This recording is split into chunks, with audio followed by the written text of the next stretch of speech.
Pardonnez-moi si je me répète, mais tout ce que nous pouvons dire sur ce sujet de l'onction ne servira à rien si nos yeux ne commençaient pas par s'ouvrir à cette simple vérité. C'est l'onction, et l'onction seulement, qui donne de la valeur à la vie. Dieu ne s'est pas fait faute de le rappeler à David. Vers la fin de sa carrière, le grand roi a vu le succès et la prospérité couronner ses efforts. Il se trouve au large de toute façon. Par son moyen, de grandes choses se sont accomplies en Israël. C'est vraiment merveilleux de voir tout ce que Dieu a fait pour lui.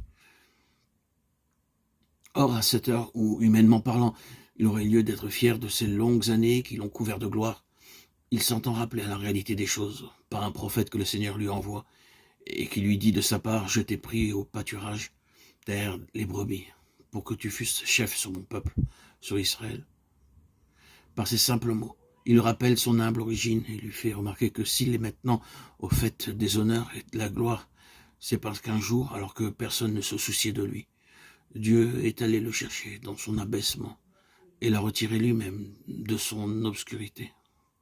C'est un fait. Et Dieu veille à ce que David ne le perde pas de vue.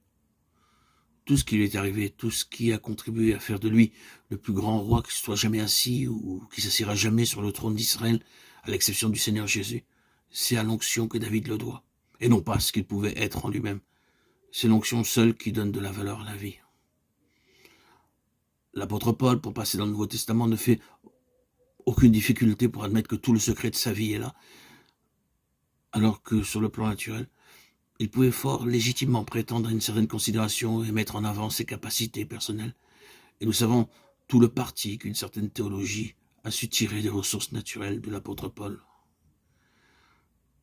Dieu finit par obtenir de lui cet aveu, explicité et spontané.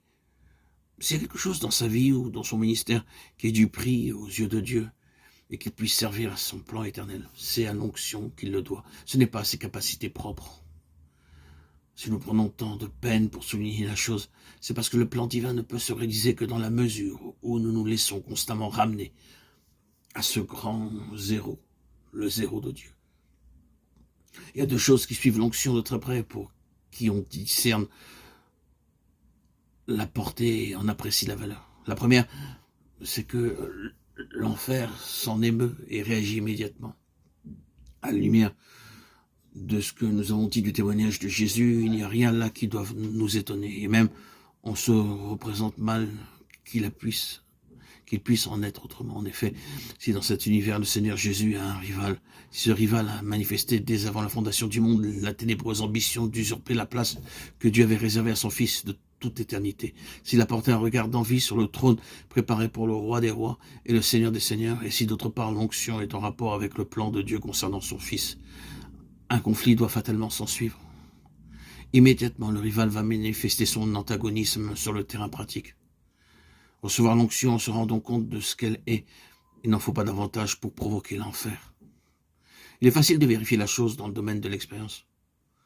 Trouver un homme pour qui l'onction représente quelque chose de précis et qui entre résolument dans cette voie, vous ne tarderez pas à le voir aux prises spirituellement avec toutes sortes d'adversaires. Vous voyez David, l'Esprit de l'Éternel saisit David à partir de ce jour et dans la suite. Or, qu'avons-nous après cela ? Presque sans transition, nous voyons surgir l'antagonisme, et un antagonisme qui se révélera tenace. L'esprit de Saül est agité par un mauvais esprit qui ne cesse d'en vouloir à la vie de David.